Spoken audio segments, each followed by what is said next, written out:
os 7 pecados capitais na hora de se interpretar ou de se aprender eletrocardiografia. E o primeiro pecado capital é a inveja. Seria o qual?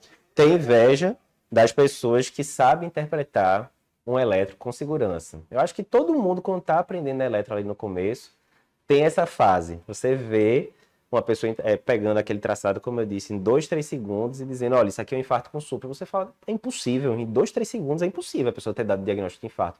É possível, a pessoa só fez aquilo várias vezes da forma correta, né?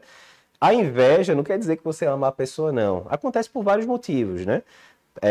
Charlie Munger, que é parceiro de Warren Buffett, né, um investidor muito conhecido, brinca, né, dizendo que a inveja é o pior pecado, porque é o único pecado que você não tira nada de bom dele, né? Porque é a gula, você ainda aproveita ali, né, a comida, tal, a luxúria, você tem os prazeres da carne. A inveja não, só tem coisa ruim. De onde é que vem a inveja, né? Primeiro, às vezes você se sente ali meio que o patinho feio, né? Não, todo mundo parece estar desenrolando eletro e você, coitado, tá aqui, não, só eu que não aprendo, tal. Isso é muito comum na época da faculdade de medicina, principalmente, né? Depois disso, você começa, principalmente quando você está formado, começa a fase do medo, né? Por quê? É indiscutível. Se você vai dar plantão, adivinha o que é que vai chegar? Em qualquer plantão do mundo, vai chegar urgência, emergência cardiológica, crise hipertensiva, dor torácica, palpitação. E grande parte dessas intercorrências cardiológicas, o eletro ele vai desempenhar um papel central para o diagnóstico e para o manejo do paciente. Se você não sabe eletro, não existe possibilidade de você ir dar um plantão tranquilo. É simplesmente assim. Ah, Eduardo, eu não sei, dou tranquilo.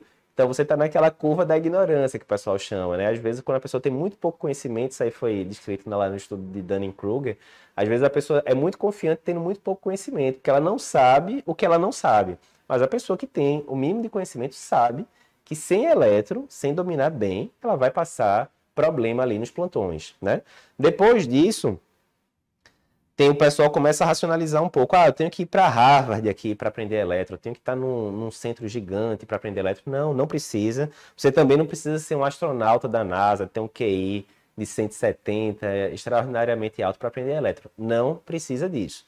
No final das contas, é isso. Se você seguir o método correto, qualquer profissional de saúde é capaz de aprender eletro. Agora tem que seguir o caminho correto, certo? Então, como é que eu sei disso? A gente já ensinou várias pessoas a interpretar eletro. Inicialmente em cursos presenciais, né? Isso aqui em Recife. Esse daqui é formação de eletro que a gente fez lá em Santos. Esse daqui, eu estava mais magro nessa época, esse daqui lá em São Paulo. Então, presencialmente a gente ensinou já centenas de pessoas e online já foram mais de 8.000 pessoas. Sabe qual é o problema que o pessoal tem muita dificuldade de aprender eletro? Tem vários motivos. Eu selecionei 3 aqui. Primeiro, carga horária baixa na graduação. A gente já fez pesquisa com mais de 3.000 pessoas e a maioria das pessoas tinha tido menos de 5 horas de formação de eletro durante a graduação.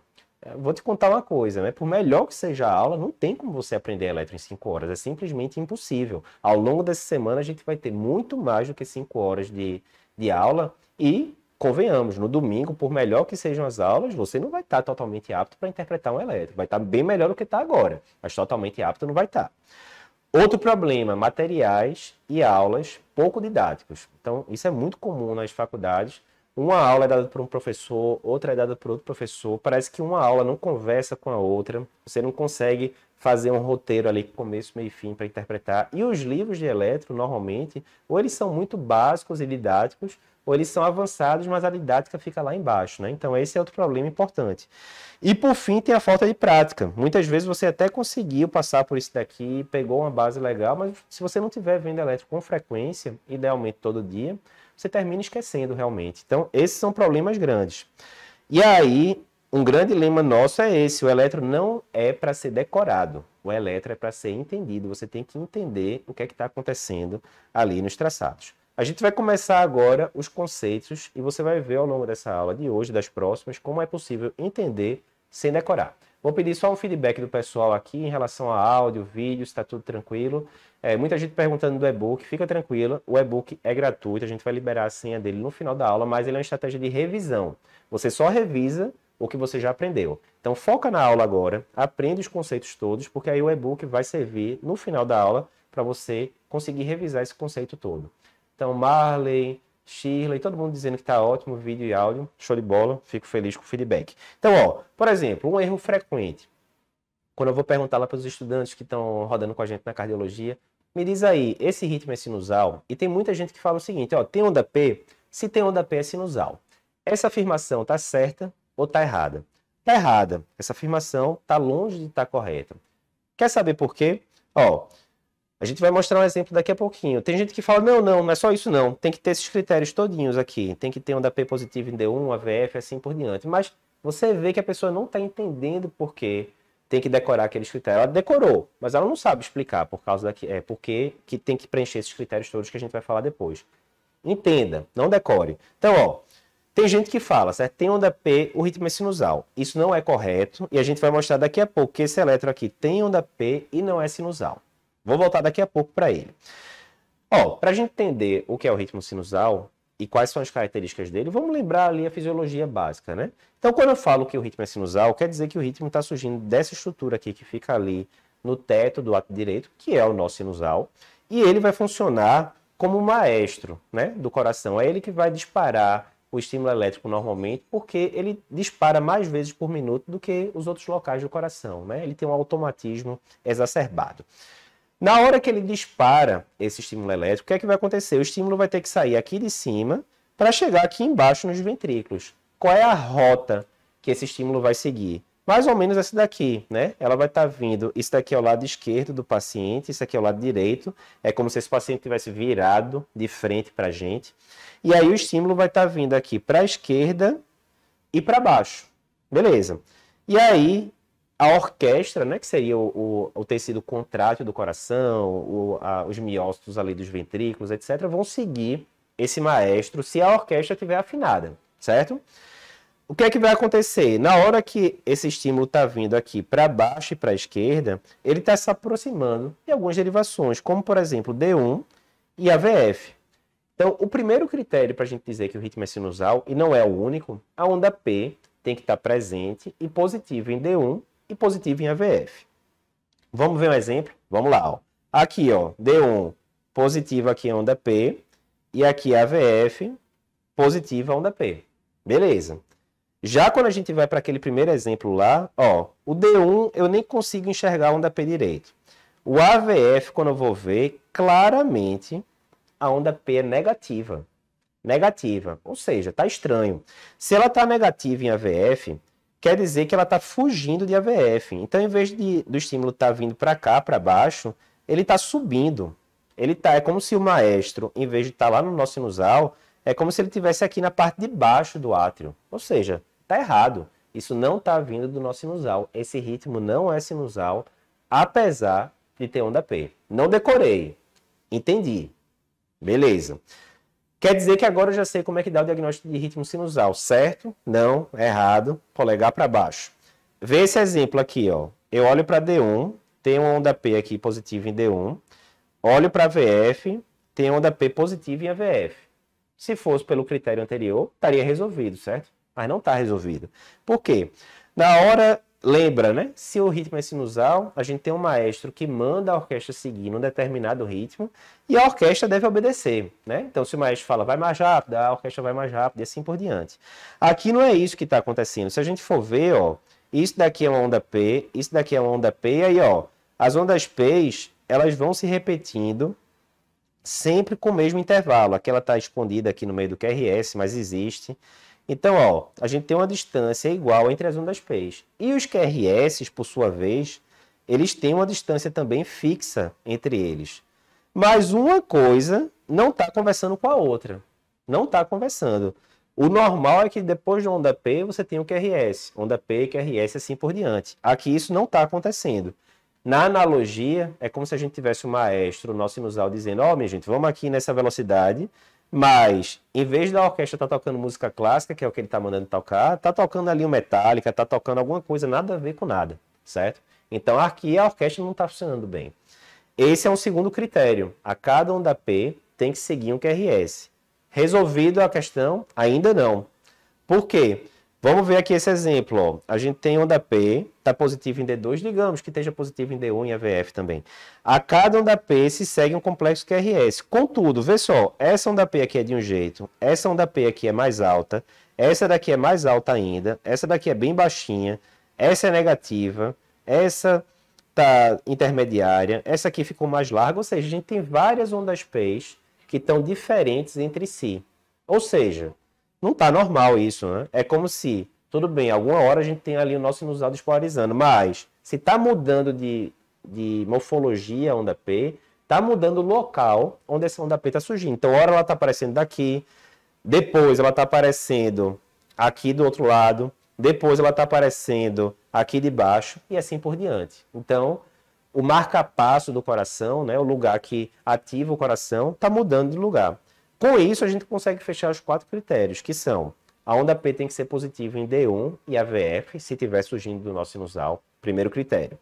Segundo critério, as ondas P's têm que ter a mesma morfologia, porque elas estão surgindo sempre do mesmo lugar. Terceiro critério, a cada onda P eu tenho que ter depois um complexo QRS. E o quarto critério, a gente está falando de adulto agora, certo? A frequência cardíaca tem que ser entre 50 e 100. Porque isso é a frequência cardíaca fisiológica do adulto, não é entre 60 e 100 não, como você aprendeu na faculdade, entre 50 e 100. Quer dizer que se tiver abaixo de 50, a gente tem um tipo de arritmia, que é a bradicardia sinusal, se preencher todos esses critérios aqui de cima. E se preencher tudo isso aqui de cima e a frequência cardíaca estiver acima de 100, a gente teria também um tipo de arritmia, que é chamado de taquicardia sinusal. Uma coisa de eletro que a gente fala é o seguinte: aprenda a ver o normal, e o alterado vai saltar aos olhos, vai ficar fácil de você identificar. Então, vê, se isso daqui, se esses critérios que eu falei para você agora, se eles são os critérios de um ritmo normal, fisiológico, sinusal, qualquer coisa que não seja isso é uma arritmia. É simples assim. E aí, ó, na própria origem da palavra arritmia está aqui, né? Ó, ritmo é se tiver de boa. Arritmo é a negação, é se não tiver no ritmo normal. Quer dizer que fugir desses critérios é grave. Não, a gente tem arritmias simples, a gente tem arritmias complexas, como a gente vai ver ao longo desses dias todos dessa semana. Todos os dias a gente vai abordar um pouquinho de arritmia, certo? Então vamos ver um exemplo, ó. Aqui, ó, onda P positiva em D1, olha aqui para VF, onda P positiva. Primeiro critério, ok. Segundo critério, a cada onda P se segue um complexo QRS. Estou olhando aqui para D2, certo? E as ondas P, terceiro critério. As ondas P estão tudo iguaizinhas. Tem mesma morfologia. Para terminar, a frequência cardíaca está ali um pouquinho menor do que 100 batimentos por minuto. Digamos que esteja 98, enfim. Normal. Preenche todos os critérios. Ou seja, esse ritmo aqui é sinusal. Show de bola. Já esse outro ritmo aqui, mesmo quem começou a aprender eletro agora sabe, né? Com esse conhecimento que a gente mostrou sem decoreba, que ó, aqui eu não vejo nem onda P. Quanto mais dizer que o ritmo é sinusal. Então não, isso aqui é um eletro de fibrilação atrial, não é um paciente que está em ritmo sinusal, certo? Resumindo, o primeiro pecado é você ter inveja das pessoas que sabem eletro de verdade. Não fique com inveja não, siga o exemplo delas e aprenda eletro para você mesmo dominar, já que é obrigatório todo médico saber pelo menos as bases de eletro. Qual é o antídoto para esse pecado? É esse daqui. Você tem que seguir um método que permita você aprender eletro de forma simples, porque não tem mistério para você dominar os principais traçados, desde que você siga um método adequado, certo? Segundo pecado, a gula. Como é que é isso, Eduardo? Exemplo, na hora que a gente vai interpretar, vou aprender critérios para diagnosticar sobrecarga de ventrículo esquerdo. Para você ter ideia, sobrecarga de ventrículo esquerdo tem mais de 40 critérios validados pela Associação Americana de Cardiologia, só para dar diagnóstico de sobrecarga de ventrículo esquerdo. Aí o que é que você faz, às vezes? Você chega lá e aí começa a estudar. Beleza, aprendi o critério de Sokolov. Logo depois você fala, tem um critério chamado Cornell, vou aprender depois também. E aí tem uma infinidade de critérios e você vai decorando vários. Beleza. 6, 7 critérios de sobrecarga de ventrículo esquerdo. De repente, quando você chega ali na vida prática e fala, esse paciente aqui tem ou não tem? Você, rapaz, como é que é mesmo? Aquele critério é 13 milímetros dali com 20 dali, ou será que é 23? Você começa a se confundir todo. Isso é o quê? A gula. Você quis colocar para dentro mais do que você conseguia digerir. Não faça isso. O que a gente recomenda para você evitar a gula. A obesidade, isso tem muita gente que fala que é obesidade mental, né? Isso serve para qualquer coisa, não só para medicina. Você vai colocando informação para dentro, mas você não está colocando nada para fora, você não está aplicando aquele conhecimento na prática. É a diferença de conhecimento e sabedoria. Conhecimento é o que você tem no seu HD, né? São as informações ali que você tem armazenadas na memória. Sabedoria é você saber usar aquele conhecimento na prática, para mudar a sua conduta, né? O seu diagnóstico no paciente, por exemplo. Então, pratique a sabedoria, não só o conhecimento. Então, o que é que a gente recomenda? Primeiro, entenda o princípio que está por trás do critério. Primeira coisa. Depois, comece com o critério mais simples possível, né? Que é quanto mais fácil, mais simples de você conseguir dominá-lo. Terceiro, aplique várias vezes aquele critério na prática. Por fim, depois que tiver tudo dominado em relação àquele critério, você repete o ciclo. Vamos para o próximo. Aprendi o segundo, dominei, pratiquei bastante, estou seguro. Vamos para o terceiro e assim por diante. Quer um exemplo? Como é que a gente pode aprender princípio, por exemplo, de critério de sobrecarga de ventrículo esquerdo sem decoreba? A gente sabe, né? E aqui eu estou magnificando, coloquei um coração gigante ali. A gente sabe que no cabo de guerra ali entre ventrículo esquerdo e ventrículo direito, quem ganha é o ventrículo esquerdo, que ele tem mais músculo.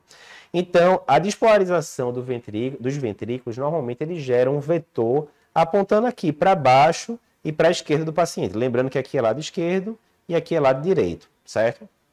Beleza.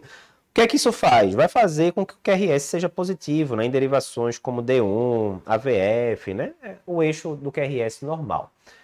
Se você for ver a VL que está aqui em cima, por exemplo, esse eletrodo, esse vetor aqui, ele está, né, nem se distanciando, nem se aproximando tanto, está ali no meio do caminho, digamos, né? O que acontece na hora que o ventrículo esquerdo começa a ficar hipertrofiado, né? Esse aqui seria um ventrículo esquerdo normal. Digamos agora que ele começa a aumentar de massa, ele começa a ficar bem musculoso. O que é que ele vai fazer? Ele vai desviar o coração aqui para o lado esquerdo. Seria alguma coisa como isso. E aqui eu fiz um desenho tosco, né? Como se o coração virasse para o outro lado. Não é exatamente isso, né? Porque aqui virou vaso junto, mas enfim, é só para você entender a analogia. Nesse caso, na hora agora que o ventrículo esquerdo está puxando mais para o lado dele, para o lado esquerdo, é como se o vetor de despolarização estivesse apontando mais para cima e mais para a esquerda. Com isso, ele vai estar apontando mais perto de AVL e vai fazer com que a onda R positiva de AVL cresça de tamanho, porque é um princípio de eletrocardiografia, quanto mais o vetor está apontando para determinado canto, mais o vetor vai crescer ali, né? Então, na hora que a gente vê um elétron normal, a gente vê, que a onda R de AVL geralmente é pequenininha, ou tem 4 milímetros, 5 milímetros, 6 milímetros, enfim, esse é o conceito. Agora vê um elétron alterado. Claramente a onda R aqui em AVL está muito maior do que seria o esperado, né? Visualmente, na hora que você olha o elétron de longe, você fala, rapaz, está chamando atenção. E obviamente aí demanda um pouquinho de experiência, de você ver muito traçado e tal. Então, o princípio por trás é esse. Quanto mais o ventrículo esquerdo fica hipertrofiado, mais ele vai puxar o estímulo elétrico para o lado esquerdo. E aí, derivações que estão do lado esquerdo, tipo D1, AVL, vão mostrar QRS maiores. Esse é o princípio. Aí a gente tem que ir para o segundo passo. Eu tenho que saber, realmente, eu tenho que decorar agora. Agora sim é o decoreba. Eu tenho que saber qual é o ponto de corte. O princípio é esse, certo? A onda R em AVL vai aumentar na sobrecarga de ventrículo esquerdo. O decoreba agora é isso. Se a onda R de AVL superar 10 milímetros de tamanho, e superava bastante nesse exemplo que a gente mostrou, eu consigo diagnosticar sobrecarga de ventrículo esquerdo, olhando para uma única derivação. E mais uma vez, eu tive que decorar os 10 milímetros, tudo bem, mas eu entendi por que essa onda R vai crescer em AVL. Esse é o critério mais simples que eu consigo pensar para sobrecarga de ventrículo esquerdo. Tem vários outros que a gente pode ver. Eu vou pedir aqui só para o pessoal dar uma ajudinha aqui. Travou ali o tablet. Tem vários outros que a gente pode usar para diagnosticar sobrecarga de ventrículo esquerdo. Se eu fosse perguntar para você qual o critério mais conhecido para diagnóstico de sobrecarga de ventrículo esquerdo, aquele que todo mundo viu falar na faculdade, certamente seria o critério de Sokolov, né? É um critério muito conhecido que todo curso médico você vê lá. Obrigado. Todo curso médico você vê o pessoal comentando, né? Então, se a gente for mostrar, o artigo de Sokolov é muito antigo, é de 1949, até hoje a gente usa, né? Então, para você ver como ele é perene, né? Qual o princípio do princípio de Sokolov, né? Do critério. Vê, se a gente cortar o tórax assim, horizontalmente, a gente veria isso, né? Aqui está o externo, aqui está o ventrículo esquerdo, o ventrículo direito, enfim. Normalmente, quando ele está sendo ativado, ele vai ter uma ativação mais ou menos assim, apontando para cá. Isso vai fazer com que, aqui, por exemplo, ele está chegando perto de V5, então normalmente a gente vai ter um QRS predominantemente positivo em V5 e ele está se distanciando de V1. A gente vai ter um QRS predominantemente negativo em V1. Esse é o normal, certo? Na hora que você tem uma sobrecarga de ventrículo esquerdo, o que é que o ventrículo esquerdo vai fazer? Na hora que ele aumenta de massa aqui, porque o paciente tem hipertensão mal controlada, alguma coisa do tipo, esse ventrículo esquerdo ele vai estar repuxando o coração cada vez mais para o lado dele, né? O lado esquerdo e para trás, né? Então, ficaria mais ou menos assim. Agora, o estímulo não vai estar mais daquele jeito, ele vai estar assim, digamos, né? Porque ele vai estar puxando mais, é meio que um cabo de guerra, né? VE puxando para um lado, VD puxando para o outro. Então, ele vai estar puxando mais para o lado dele. Ou seja, ele está apontando mais para V6 do que estaria no coração normal. O que é que isso vai fazer? Vai fazer com que o RS de V6 fique ainda maior. Vou exagerar aqui, certo? Ele ficou bem mais alto. Antes era como se fosse assim, agora ele ficou bem mais alto. Do mesmo jeito, agora ele está quase que diametralmente oposto a V1. Ele está fugindo de V1. Quanto mais ele foge, quanto mais ele está escapando de V1, mais negativo vai ficar o QRS em V1. Então, digamos que o QRS em V1 normal fosse assim. Agora ele vai ficar assim, bem mais profundo. Pronto, está aí o princípio do critério de Sokolov. O princípio é esse, ó. Você olhando aqui agora, ó, o V1, isso aqui é um elétron normal, V1 negativo, V6 positivo, mas nada que salte aos olhos, certo? Na hora que eu vejo esse outro elétron aqui, ó, eu vejo um V6 gigante, uma onda R bem grandona, e eu vejo um V1 também com a onda S negativa bem grandona. Aí eu não preciso nem contar os quadradinhos, só de olhar de longe eu já falo, não, aí tem sobrecarga de ventrículo esquerdo, certo? Então o princípio por trás do Sokolov é esse. Quanto maior a massa do ventrículo esquerdo, maior a tendência de você ter QRS positivos em V6 e QRS negativos em V1. Esse é o princípio. Aí eu tenho que decorar o critério. O critério é, você vai somar a onda R ou de V5 ou de V6, o que for maior, com onda S de V1. E aí, se passar de 35 milímetros, aí é decoreba. Ele está alterado. O que a gente quer com vocês aqui é que vocês desenvolvam aquele olho de águia. O olho de águia é o quê? É a história que os especialistas conseguem, depois de ver muito traçado, só de bater o olho no elétron. Ele não tem que ficar contando, aqui tem 20 quadradinhos, tem 30 quadradinhos, não. Só de bater o olho no elétron grosseiro, como esse daqui, né, que a gente mostrou aqui para vocês aqui. Só de bater o olho, a pessoa mais experiente, ela não vai ter que contar os quadradinhos. Ela já sabe que isso aí está alterado, né? Ah, Eduardo, eu estou começando a aprender elétrica agora, vou conseguir fazer isso em 1 segundo? Não. Aí você vai ter que praticar várias vezes, mas na hora que você sabe o princípio por trás daquilo, você não virou aquela máquina de decorar critério. Ah, soma aqui com isso, se der 35 é positivo. Não. Qual é o princípio por trás? É esse que a gente acabou de falar, certo? Então, a gente viu que o segundo critério é esse. Querer decorar um bocado de critério, tudo misturado, começa a se confundir um com o outro. Não siga esse caminho. O antídoto para isso é, primeiro, não decore, entenda o que você está vendo. E segundo, só vá atrás de critérios novos quando você já dominar muito bem o feijão com arroz, quando você dominar muito bem o que você já viu previamente. Aplique, é muito melhor que você saiba 2, 3 critérios para uma determinada coisa, mas saiba com segurança, sabendo o princípio, praticando bastante em vários traçados, do que você querer decorar 10 e ficar confundindo um com o outro e não ter segurança em nenhum deles. Isso serve para a vida como um todo, né? Estamos com 2.000 pessoas observando já aqui a live, show de bola. Lembrando que tem muita gente que está conhecendo o Cardio Papers agora, então, ó, curte a gente no Instagram, a gente está bem pertinho já de 200 mil seguidores lá no Instagram. E se você está vendo essa live agora, você está vendo obrigatoriamente pelo YouTube, não deixa de se inscrever no canal da gente, a gente está quase 60 mil inscritos, mais de 1.100 vídeos sobre cardiologia de eletro, tem centenas de vídeos, totalmente gratuito. Então, se inscreve, porque todo dia tem conteúdo novo e de qualidade, certo? Beleza, vamos agora para o terceiro pecado. Esse aqui eu tive que me virar nos 30 para colocar. Luxúria, né? Que é o pecado da carne, aquela coisa toda. Mas aí, veja, se você for para os sinônimos de luxúria, um deles é indecência. O que é indecente no eletro? Vamos ver. Ó, estamos aqui com um caso clínico. Estamos com um homem de 53 anos, que chega na emergência com dor torácica típica. E aí, o eletro desse paciente é esse daqui. E o que eu vou querer saber agora é o seguinte: vocês trombolizariam, imaginem que vocês estão 3 horas da manhã, numa UPA, numa cidade do interior, que fica a 6 horas de distância de qualquer grande centro de cardiologia, você é o único médico de plantão. São 3 horas da manhã, ninguém vai responder seu WhatsApp, pode ficar tranquilo, que ou a pessoa tá dormindo em casa, ou se tiver de plantão, provavelmente já está ou atendendo algum paciente grave, ou no descanso de plantão, enfim, você está sozinho no mundo. Chega um paciente com dor torácica, não tem contraindicação trombolítica e tem esse eletro. Você trombolizaria esse paciente, sim ou não? A gente fez essa pergunta para vocês e 53% das pessoas disseram que sim, trombolizariam. Ou seja, mais ou menos meio a meio, né? Metade trombolizaria, metade não trombolizaria. Tá errado. Quem disse para não trombolizar, errou. Aumentou a mortalidade do paciente. É para trombolizar. Isso aqui é um infarto com supra de ST. A gente vai falar muito de infarto com supra na aula de amanhã, certo? Então, vê, o plantonista achou que não fechava critério para infarto, preferiu colher troponina, repetir eletro, aquela coisa toda. E olha o que é que o paciente evoluiu.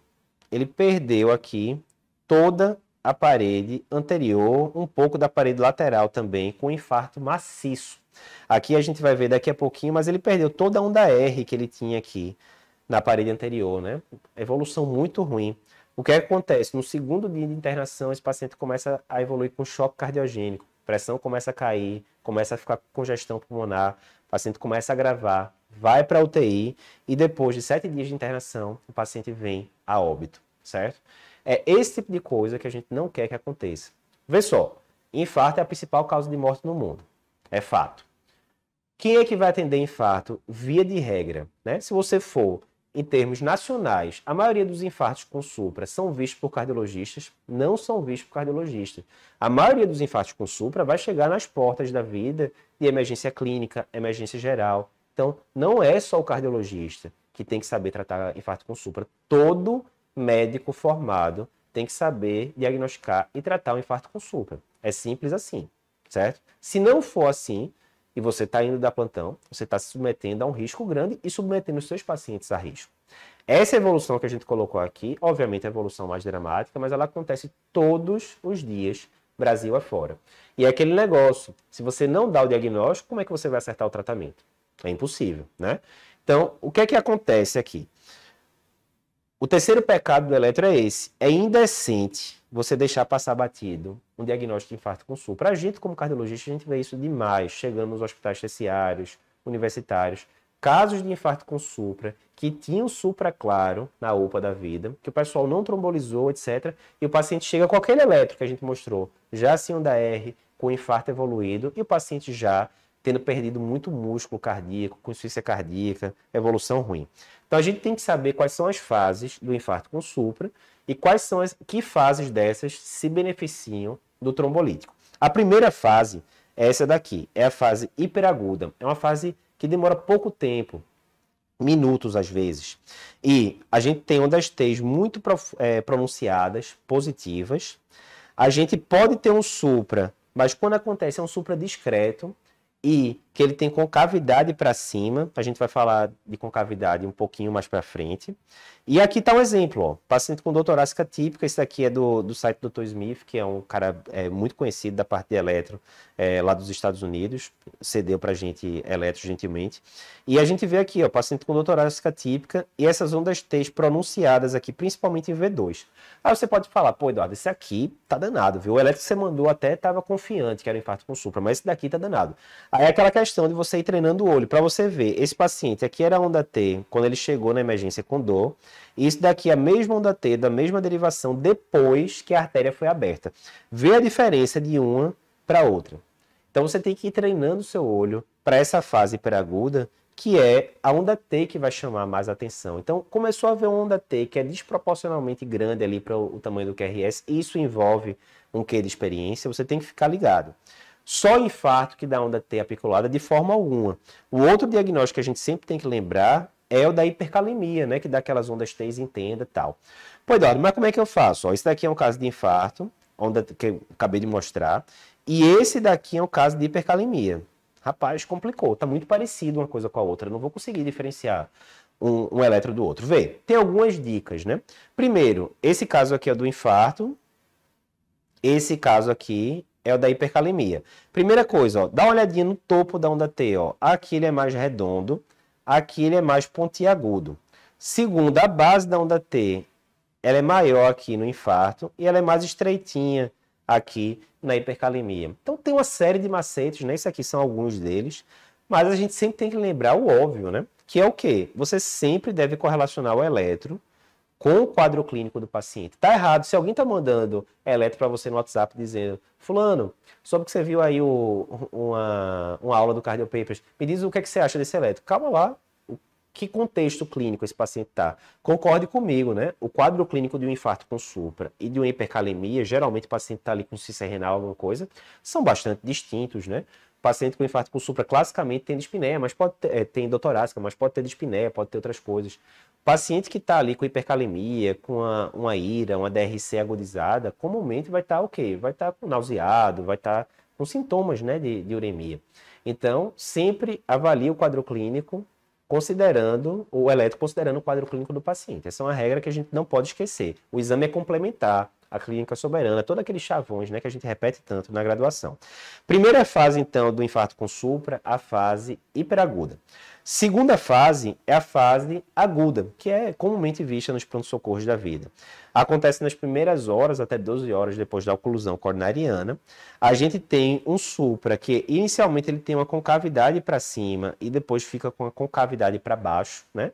Concavidade é aquele negócio, se a gente considerasse o C, seria a parte interna do C, né? Então aqui o C estaria virado para cima, aqui a concavidade para baixo seria o C virado para baixo, né? Você começa a formar ondas Q patológicas e a onda R começa a diminuir de tamanho. Aqui está um exemplo, ó. A gente tem aqui um supra feliz ainda, que a gente chama, formando já onda Q, várias derivações acometidas, né? E aqui a gente faz a analogia da ampulheta, né? É como se isso aqui fosse a vida do miócito, né? Quanto mais você tiver aqui em cima, melhor. Quanto mais você tiver aqui embaixo, pior, tá passando o seu tempo. Aqui é a mesma coisa. Quanto mais onda R o paciente tem no infarto com supra, melhor. Isso aqui mostra que tem muito miócito vivo ainda lá. Quanto mais onda Q vai aparecendo, quanto mais profunda ela vai ficando, pior. E o que vai acontecendo é isso, é que nem a ampulheta. No começo você tem muita onda R e onda Q, aí depois começa a aparecer onda Q, mas ainda tem muita onda R. Depois a onda Q vai ficando profunda, a onda R vai ficando pequena, e se ninguém fizer nada, vai ficar só onda Q, certo? É isso que a gente não quer. Se a gente fosse fazer uma analogia ali com os jogos de videogame e tal, no jogo de videogame não aparece aqui, né, a vida do personagem, naqueles jogos de luta, Street Fighter e tal. Pronto, essa vida é como se fosse a onda R. Quanto mais a onda R vai diminuindo, é como se o life do personagem fosse diminuindo. A vida do miocárdio está indo embora, está perdendo o músculo, né? Então, por isso que é importante você reconhecer. Depois, a gente tem a fase subaguda, que já acontece depois de 12 horas de oclusão coronariana. É aquilo, você só vai ter uma onda negativa aqui no QRS. O supra já está com a concavidade para baixo. Aqui já não tem tanta utilidade de você trombolizar o paciente. Está aqui o exemplo. E, por fim, a gente tem a fase crônica ou cicatricial, que é aquela que fica ali semanas depois do infarto, onde basicamente a gente não tem mais supra e você fica só com uma onda negativa ali, a onda Q no QRS, mostrando que o músculo morreu, né? A princípio. A terapia de reperfusão, trombolítico, angioplastia, o que quer que seja, ela é benéfica em que fases? Dessas 4 fases que a gente botou, aguda, hiperaguda, aguda, subaguda, você vê que minha letra é sempre muito bonita, e crônica, dessas 4 fases, o trombolítico vai beneficiar muito essas 2 primeiras aqui. Quanto mais precoce você faz o trombolítico no infarto com supra, maior o benefício. Dava para a gente fazer até uma curva bem clássica que tem, que aqui é o seguinte, aqui é o tempo, né, que está passando e o impacto, né? Então, é mais ou menos assim, quando você tromboliza o paciente aqui no comecinho do quadro, você está salvando muito músculo. Isso aqui é o músculo que você salva. Já quando você tromboliza o paciente aqui com 10, 11 horas, você não está salvando mais quase nada de músculo nesse paciente, né? Então, quando a gente vem para esse eletro aqui desse paciente, esse paciente aqui está na transição da fase hiperaguda para aguda, né? Ele já tem um supra aqui em V1, já tem supra em V2, mas o que chama muita atenção aqui nesse paciente é a onda T bem apiculada, ou seja, ele está ali no comecinho do infarto com supra. Esse é o momento onde ele vai ter maior benefício de você abrir a artéria dele. E na hora que você deixa passar batido um diagnóstico desse, você está realmente aumentando bastante a mortalidade do paciente. Aqui ele já migrou para a fase o quê? Subaguda, né? Ele tem supra aqui em várias derivações residual, mas ó, complexo QRS totalmente negativo. Então você perdeu o timing de tratar esse paciente de forma adequada. Uma dica, você está em dúvida se aquele eletro preenche ou não o critério de infarto com supra, e a gente vai ver esses critérios bem direitinho amanhã, não perde. Um macete é o seguinte, você pode repetir o eletro rapidamente, depois de 3, 5 minutos e comparar, porque muitas vezes acontece isso. Você estava em dúvida se isso daqui era um infarto com supra, depois de 5 minutos você repete, e aí o eletro, 5 minutos depois, ele já está completamente alterado, já tem um suprão aqui muito marcado, né, em várias derivações, e agora você está tranquilo, agora você não tem mais dúvida, né? Outro exemplo, ó, aqui, paciente com dor torácica preenche o critério de infarto com supra ou não? Perguntei no pré-teste, vejam aqui o resultado, ó.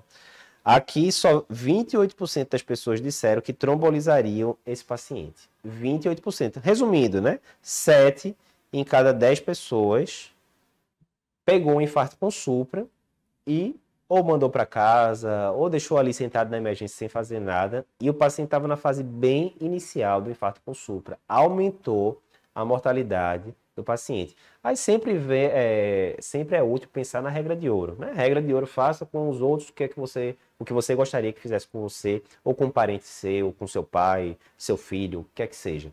Você gostaria, tá lá seu pai com 60 anos na emergência, com um eletro claramente no infarto com supra, e a pessoa, por não saber diagnosticar, fala, eita, passou batido, e agora o seu pai, que estava saudável, está agora com uma fração de ejeção de 30%, cansando para ir daqui para o banheiro. Complicado, né? Esse eletro aqui, ele já preenchia critério de infarto com supra, mas veja, e a gente, mais uma vez, a gente vai falar os critérios bem direitinho amanhã. Se você estava em dúvida, esse caso aqui foi repetido o eletro depois de 4 minutos. Vê só como ele mudou depois de 4 minutos. Já apareceu um suprão aqui muito claro em V4, V5, V6.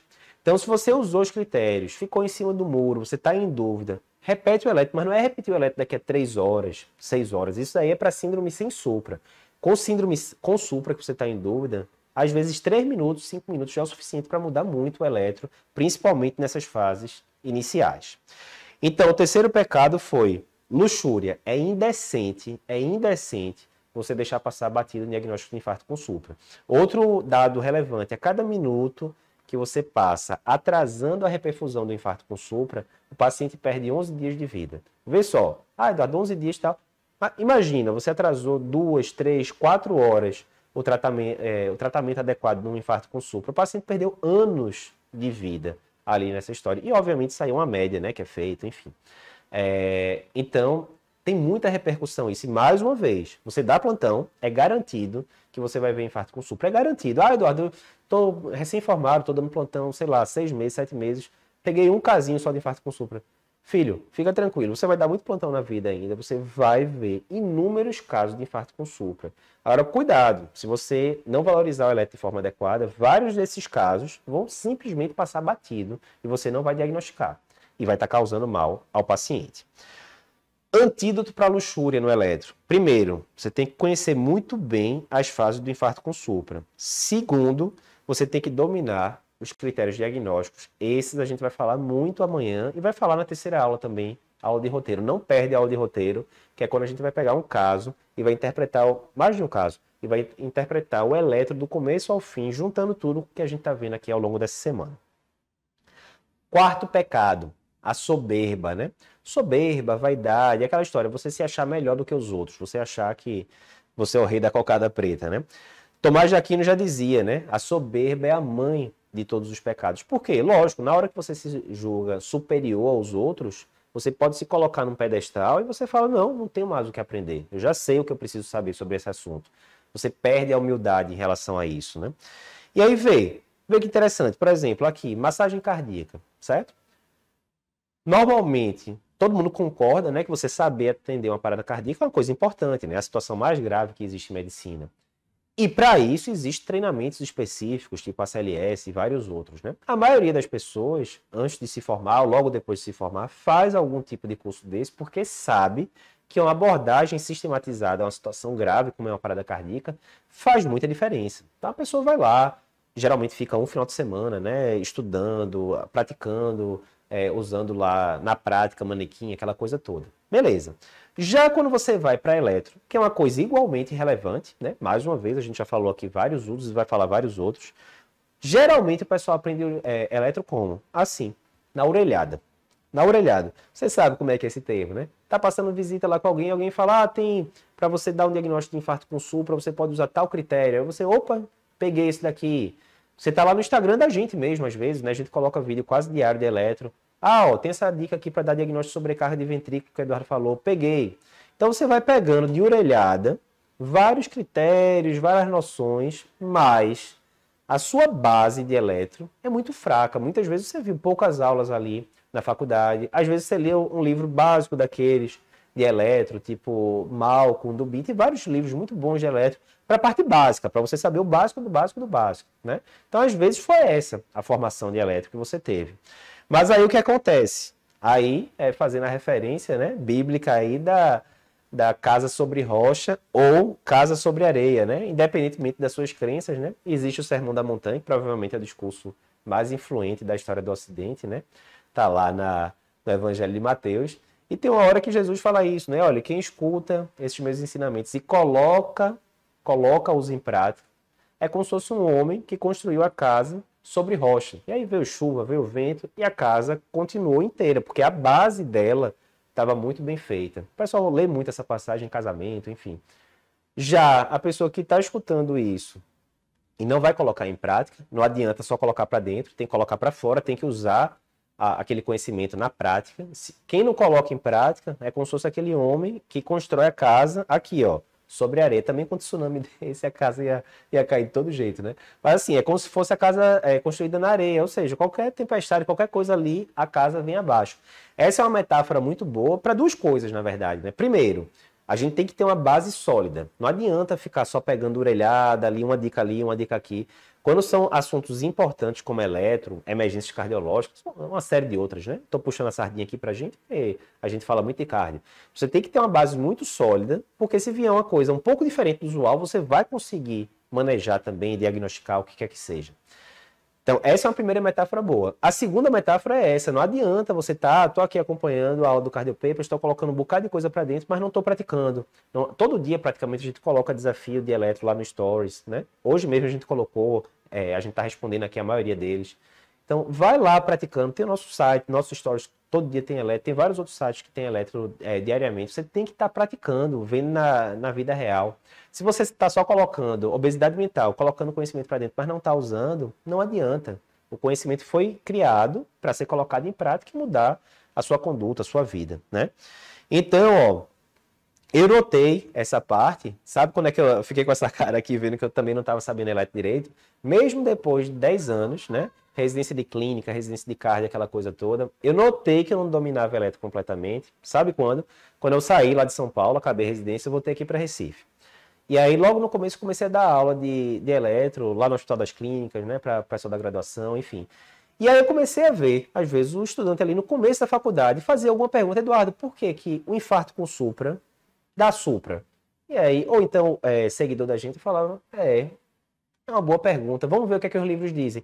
Resumindo, não vou entrar nesses detalhes agora, mas quando você ia ver, rapaz, essa explicação do livro não está batendo com a realidade, isso aqui é explicação antiga.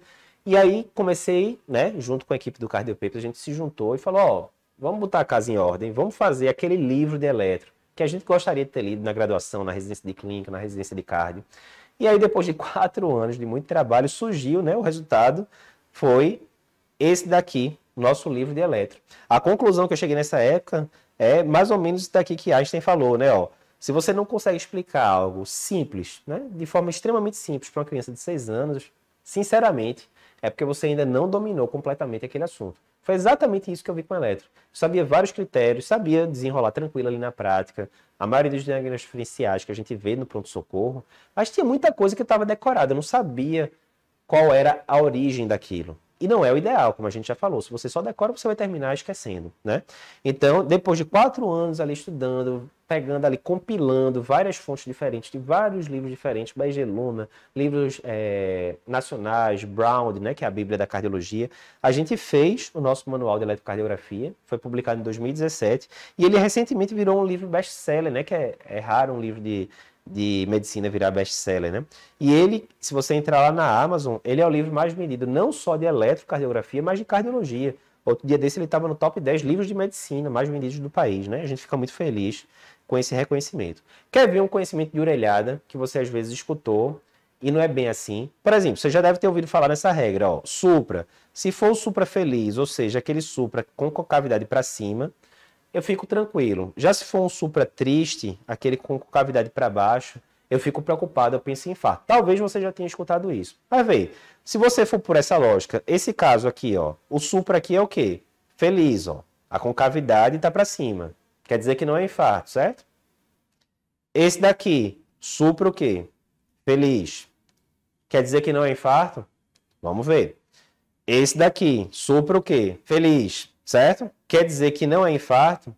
Pois é, se você seguiu essa rotina aí, você acabou de mandar seu paciente para o cemitério. 3 casos claros de infarto com supra e que você foi no macetezinho, né? Supra feliz, supra triste, e deu o diagnóstico errado do paciente. E aí você fala, peraí, Eduardo, mas eu vi isso aí no Cardio Papers mesmo. Não, não. No Cardio Papers você viu alguma coisa nesse estilo aqui, certo? Ó, o supra feliz, ele pode ser uma causa benigna, tipo uma pericardite, mas ele pode ser um infarto com supra numa fase precoce. O supra triste, ele geralmente vai acontecer ali quando já tem várias horas de evolução do infarto com supra. É só você lembrar que quando a gente mostrou ali, ó, fase aguda do infarto, a concavidade do supra começa para cima, só depois que ela vai ficar para baixo. Então, esse é um exemplo aqui daquela orelhada que você, alguém falou que supra feliz, né? Mas você nunca estudou a fundo eletro no infarto com supra, quais são os critérios, estava lá, e aí você fica suscetível a esse tipo de coisa. São erros que matam, né? Erro em área de saúde é muito complicado, então você tem que ficar ligado nisso. O quarto pecado, então, é esse, a soberba. É você achar que já sabe tudo que precisa de eletro, não tem mais muito o que aprender, né? Mesmo você não tendo formação sólida até agora. Outro exemplo, esse até é mais simples, mas ó, quando você está aprendendo eletro, todo mundo aprende dessa forma. Como é que eu faço para calcular a frequência cardíaca? Ah, não, tranquilo, eu pego 1.500 e divido pelo número de quadradinhos. Show. Explica aí para um estudante que acabou de entrar em medicina, por que você faz essa fórmula? Aí muita gente fala, porque, vem encher o saco, não, é 1.500 dividido. Tudo bem, você sabe a fórmula, show. Mas é bom você saber de onde é que vem essa fórmula. Quer saber de onde é que vem essa fórmula? Eu vou contar uma história aqui antes. Outro dia desse eu estava vindo aqui para o escritório da gente com minhas filhas, uma tem 4, outra tem 6, e elas estavam brincando de contar quantos postes tinham aqui no cais aqui de Recife, né? Aí tava lá 1, 2, 3, eu escutando a ladainha toda, terminou em 20 e muito o cálculo. Teria algum jeito de eu ter matado essa quantidade de postes aí que elas estavam contando, sem ter que ficar contando um por um? Teria. Digamos, por exemplo, que o carro tivesse a 25 metros por segundo. Eduardo, metros por segundo, a última vez que eu usei foi em física, lá na faculdade. Só para converter, isso aqui seria 90 km por hora. Eu vou usar metros por segundo para uma analogia, que daqui a pouco você vai juntar as partes. Mas digamos que tivesse 25 metros por segundo, certo? Se o carro está andando a 25 metros por segundo, adivinha, em 1 minuto, que tem 60 segundos, eu vou multiplicar, né? 25 vezes 60 vai dar 1.500 metros. Tá vendo? Ó, já se ligou, né? De onde é que vai vir 1.500. Beleza. Digamos agora que eu diga para você, né? Eu medi lá, né, no odômetro do carro, eu medi que entre um poste e outro tem 100 metros de distância. Quantos postes eu vou ver no próximo minuto? Não tem muito mistério, né? Se eu sei que eu vou andar 1.500 metros em 1 minuto, que a cada 100 metros aparece um poste novo, tem muito mistério. Eu vou dividir um pelo outro e aí eu vou ver 15 postes a cada minuto, né? Aí as meninas, se eu falasse isso, iam achar que é mágica, né? Não estão sabendo divisão aí de matemática. Em elétron é basicamente a mesma coisa. Ó, elétron, o papel do elétron, ele vai numa velocidade de 25 milímetros por segundo, né? É um fato. Ou seja, se são 25 milímetros por segundo, em 60 segundos, né? Aqui está errado, é 25. 25 vezes 60, 1.500 milímetros em 1 minuto. Agora, ó, se eu vou para um eletro aqui, esse aqui é o poste da gente, é o QRS, né? Entre esse QRS e esse QRS, quantos quadradinhos desse tem? Eu já contei para você e são 20, certo? Aí eu falo, opa, vê só, se eu percorro 1.500 quadradinhos em um minuto, se entre cada QRS eu tenho 20 quadradinhos, em um minuto eu vou ter quantos QRS? É só dividir, mesma coisa que eu fiz ali no carro. 1.500 dividido por 20, frequência cardíaca de 75 batimentos por minuto. Tá vendo? Então, 1.500 dividido pelo número de quadradinho, isso aqui é um N, faz de conta que é um N, é daí que veio a fórmula. Eu consigo derivar rapidamente a fórmula aqui, entendendo por que ela veio daí. Aí, tá aqui a fórmula, certo? Aí você fala, Eduardo, mas veio, eu tô olhando aqui a aula porque eu vou dar plantão depois, tá? Mas sinceramente eu quero fazer ortopedia, bicho. Eu não quero ficar decorando essas coisas todas, não. Não tem um jeito mais simples, não. Tem um jeito mais simples. Vê, a gente tem que lembrar que a cada 5 quadradinhos eu tenho um quadradão. Desse aqui, ó, grande. Então eu posso simplificar. Eu posso contar em quadradões, ó. Quantos quadradões eu tenho entre um QRS e outro? Eu tenho um quadradão, 2 quadradões, 3 e 4. Bem, vê, se 1.500 quadradinhos é o que eu tenho em um minuto, se um quadradão tem 5 quadradinhos, ou seja, divide por 5, né? Eu tenho 300 quadradões por minuto, né?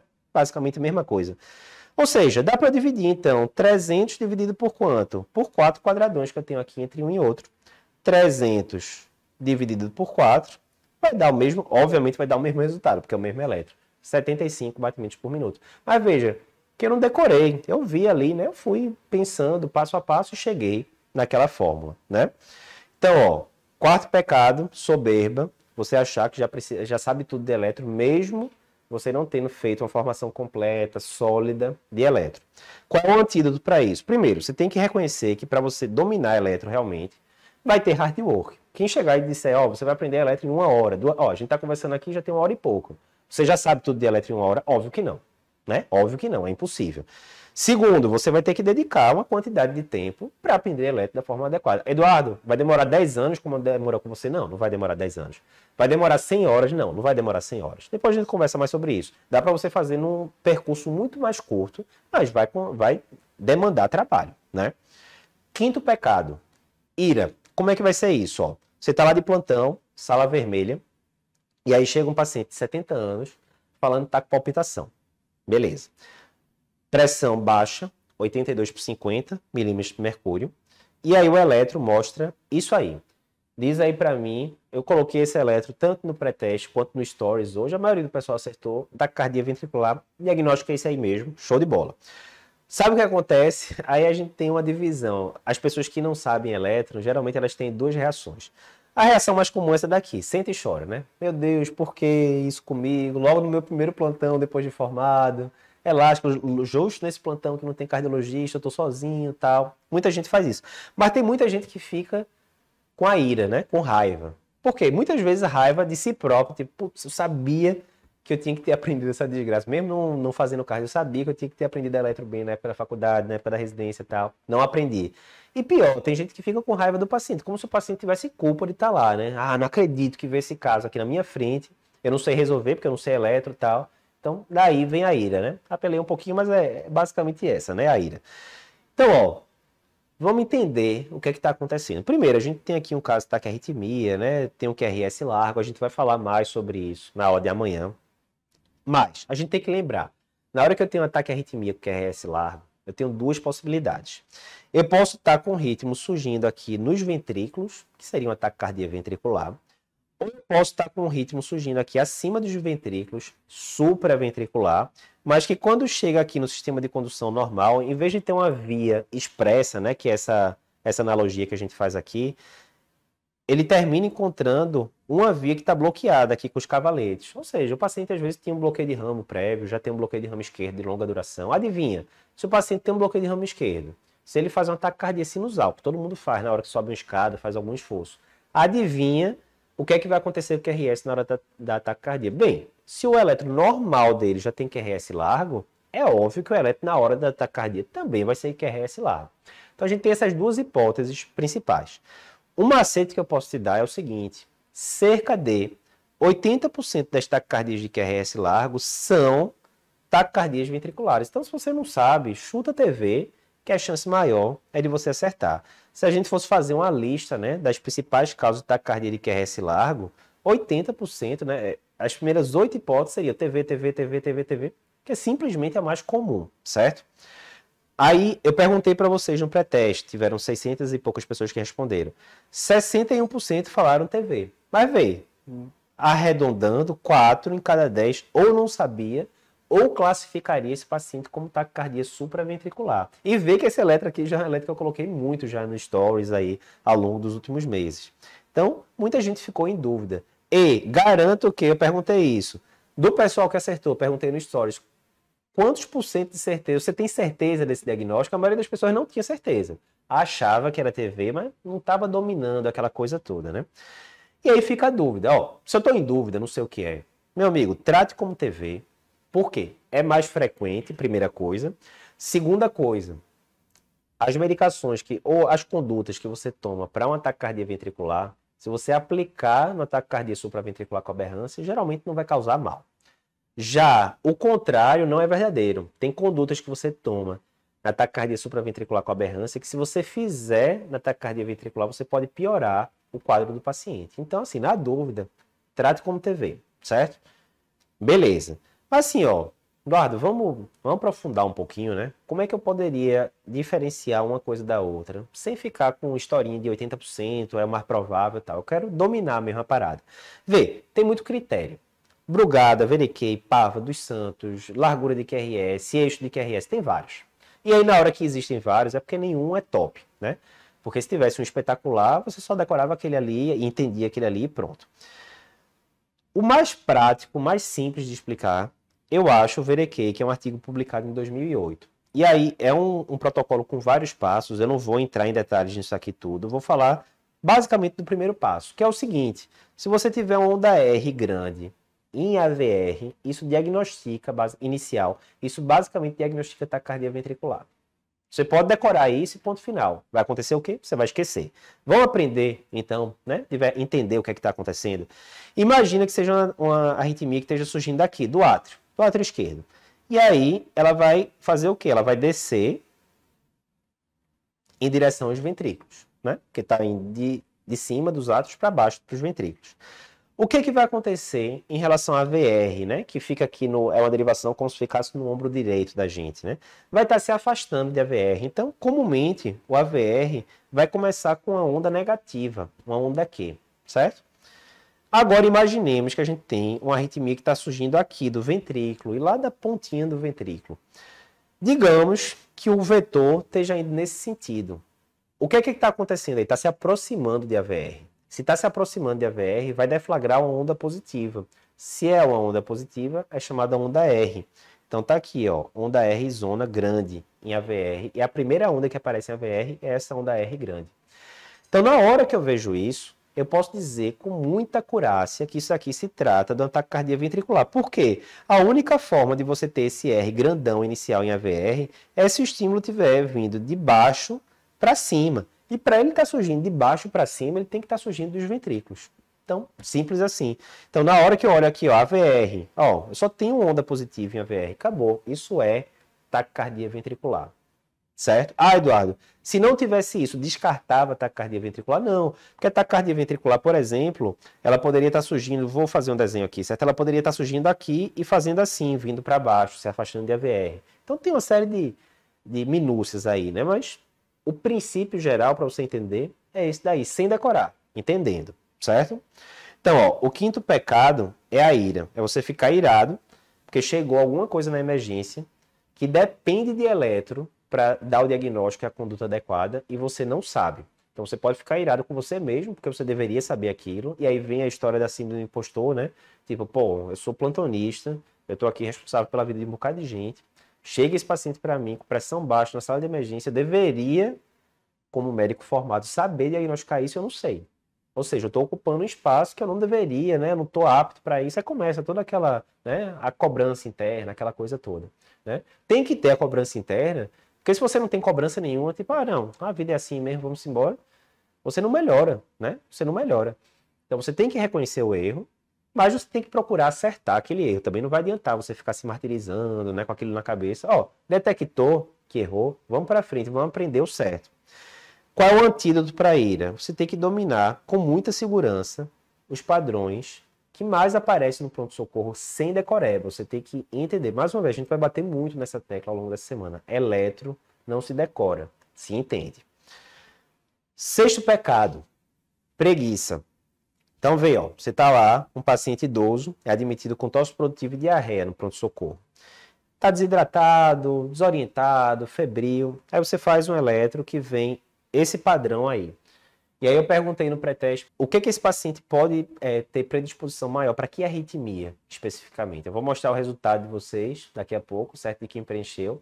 Mas que arritmia vocês ficariam com medo nesse paciente, com esse eletro especificamente? A gente perguntou, certo? E apenas 14% das pessoas responderam certo.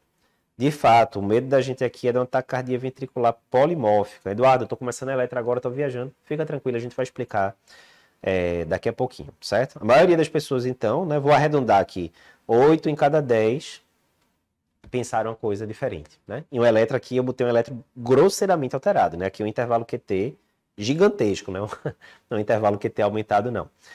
Então, ó, nesse caso, foi iniciado, para piorar, né? Foi iniciado quinolona, Aldol, que são medicações que aumentam ainda mais o QT, e aí o paciente já não chegou muito bem, né? Desidratado e tal, mas era só, né?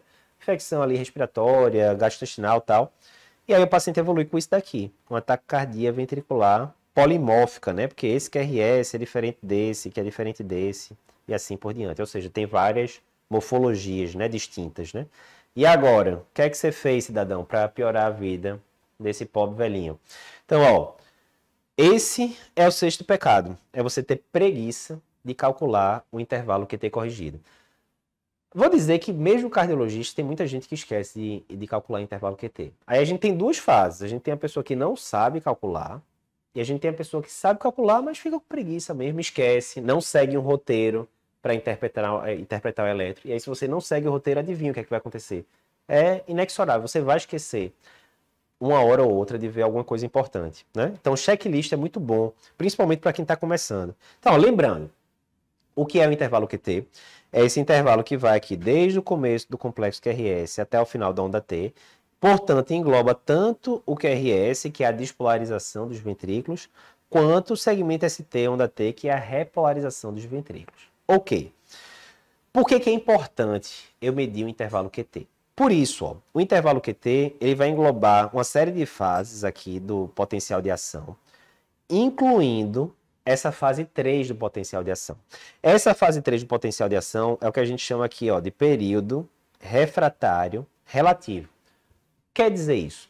Quer dizer que se nessa fase 3 aqui, alguém chegar com um desfibrilador no paciente, por algum motivo, der um choque e cair um choque, vou fazer um símbolozinho aqui de um raio. Eita, danoso que tá feio. Se alguém der um choque no paciente nessa fase 3, ou se ele tiver um extrasístole nessa fase 3 especificamente, você pode ter um fenômeno que se chama R sobre T, enfim, que pode induzir arritmias graves, fibrilação ventricular, taquicardia ventricular polimórfica, entre outras coisas, certo? E daí, Eduardo? E daí que essa fase 3, o período mais vulnerável é justamente esse daqui, ó, essa porção final da onda T, da parte média da onda T até a sua parte final.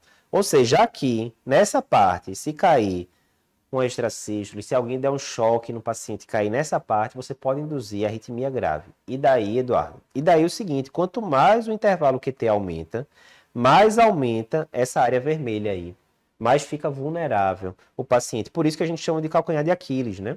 Você já deve ter escutado falado, né, mitologia grega, eu gosto muito de mitologia grega, de Aquiles, né, que era Guerra de Troia, né? Talvez você tenha visto já o filme de Brad Pitt, com Brad Pitt, que, pela lenda, né, se ele tomasse um golpe em qualquer parte do corpo, tórax, perna, etc., não tinha bronca. Isso aí não ia matá-lo. Contudo, tinha uma parte do corpo, que era o calcanhar, que, se ele fosse ferido ali, ele morria. E tanto é, vou dar o spoiler aqui, a história já tem uns 3.000 anos, ele morre nessa história. Dá uma flechada lá no calcanhar dele, ele morre por isso, certo? Ou seja, é a região vulnerável do corpo dele. Aqui é a mesma coisa. Aqui está um exemplo de intervalo QT normal, aqui um exemplo de intervalo QT longo. Vê só, considerando que a parte vulnerável é a porção final da onda T, esse aqui que tem o intervalo QT normal, olha o tamanho da parte vulnerável, é pequena, né? Já aqui, que o intervalo QT está longo, olha o tamanho da área vulnerável, é 3, 4, 5 vezes maior do que do outro elétron. Então, quanto maior o intervalo QT, maior fica o calcanhar de Aquiles, mais fácil fica de dar o azar de cair um extracístole, alguma coisa ali naquela região. E extracístole, sinceramente, se fizer um rota em mim, você vai ter alguma quantidade de extracístole ali nas 24 horas, nem que seja pouquinho, 10 extracístoles, 20 nas 24 horas, alguma coisa deve ter, né? E aí, ó o que aconteceu aqui, ó. QRS normal, QRS normal, QRS normal. Aqui estava a onda T, ó. Antes da onda T acabar, aí vem uma extracístole aqui. E aí deflagra a arritmia. Essa é a bronca, certo? Esse é o motivo pelo qual você tem que sincronizar o choque no seu paciente, que você vai fazer uma cardioversão. Ah, eu tô com o paciente com taquicardia ventricular, aquele caso que a gente falou agora há pouco. Paciente com palpitação, pressão baixa, está instável. Você tem que cardioverter aquele paciente. Na hora que você vai ter que cardioverter, você tem que clicar aqui nesse botãozinho e acender a luz da sincronização. Por quê? Na hora que você sincroniza, você vai garantir que o choque vai cair em cima da onda R. E aí não tem risco de deflagrar uma arritmia pior. Tá aqui um exemplo que o pessoal não sincronizou.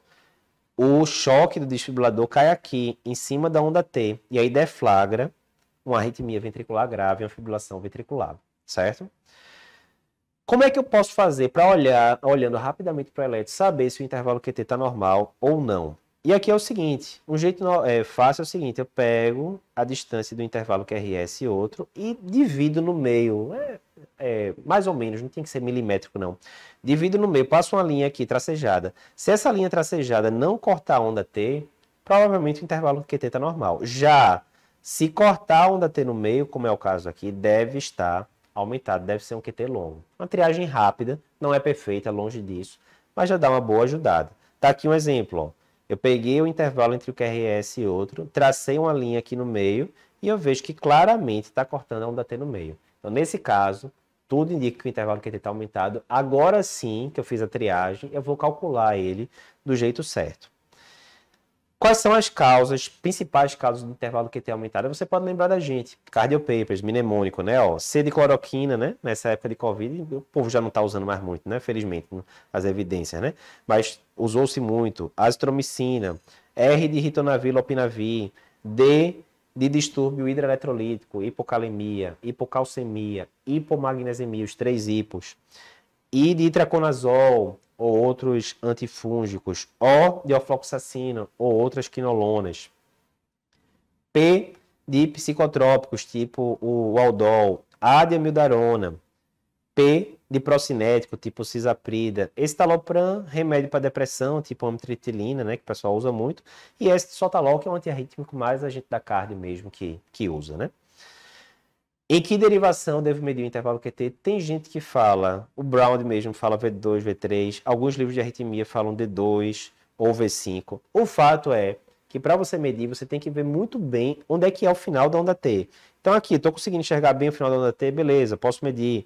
Aqui, V5, estou vendo bem o final da onda T, posso medir. Não vai ter tanta diferença de uma derivação para outra, não. A fórmula que você vai usar para medir depende da frequência cardíaca. Geralmente a gente usa o basê porque o paciente está com frequência cardíaca normal, mas frequências cardíacas que tendem a bradicardia ou a taquicardia, você vai usar outras fórmulas, né? Mas fica tranquilo, você não tem que decorar isso. Tem vários aplicativos onde você coloca aqui, você escolhe qual é a fórmula que você vai usar e não precisa ficar decorando mais essas fórmulas não, sinceramente. Lembrando que os intervalos são diferentes, se é homem, se é mulher, se é criança, tá aqui os intervalos, vai ter esse gráfico aí no mapa mental para vocês, tá certo? Não vou ficar falando aqui porque isso aqui é só decoreba mesmo. E o resumo da ópera é esse, o 6º pecado capital é a preguiça de calcular o intervalo QT corrigido. O antídoto para isso é o quê? Aprender a triar rapidamente se o QT está aumentado ou não, por aquela regra que a gente falou, divide no meio e vê se está cortando a onda T. E segundo, uma vez que a triagem vier alterada, aprender a calcular da forma correta, certo? Por fim, o último pecado, agora a gente está fechando mais ou menos 1h30 de aula, o último pecado capital, avareza. E geralmente quando a gente fala de avareza, pensa logo, né, em dinheiro, não querer gastar dinheiro, mas não é só dinheiro, não. A avareza é você não querer investir, né, a coisa que vale a pena, né, muitas vezes. Você sabe que uma coisa teoricamente vale a pena, mas você não quer gastar o tempo devido, o dinheiro devido. Então, no caso da avareza aqui do elétron, é você não gastar o tempo adequado para interpretar o elétron. Muitas vezes você não tem uma formação sólida ainda, mas você quer fazer aquilo. Você quer pegar um elétron e falar rapidamente, opa, isso aqui está alterado, isso é pronto, em 10 segundos. Rapaz, vou lhe dizer, para uma pessoa muito experiente, ela consegue fazer isso e ela já viu aquilo tantas vezes, que ela vai acertar na maioria das vezes. Mas você que ainda não está nessa curva de anos e anos interpretando elétrons difíceis, sandália da humildade, fica tranquilo, pega o roteiro, começo, meio e fim, vai vendo ponto por ponto. Na quinta-feira a gente vai falar do roteiro de 9 passos. A gente vai dizer ponto por ponto. A gente já falou alguns passos aqui hoje. Amanhã a gente vai falar mais alguns. Quando chegar na aula de quinta, você já vai saber o roteiro com muita tranquilidade. Por exemplo, isso que a gente falou agora do intervalo QT é o 9º passo, é o último passo do roteiro da gente, né? A gente falou de frequência cardíaca, como é que calculava, 1.500 dividido pela quantidade de quadradinho, isso está lá no 3º passo. Então, várias coisas que a gente comentou aqui hoje já entram lá no roteiro de 9 passos. Você vai ver que de pouquinho em pouquinho vai ser uma coisa fácil de você aprender. Mas o fato é esse, você não quer gastar o tempo suficiente para estudar elétron, se você não quer gastar o tempo suficiente para pegar um elétron e dissecá-lo, ver ponto por ponto, você vai cometer erros. E erros em eletrocardiografia muitas vezes podem custar a vida do paciente ou, se não custar a vida, pode trazer um prognóstico pior para esse paciente, certo?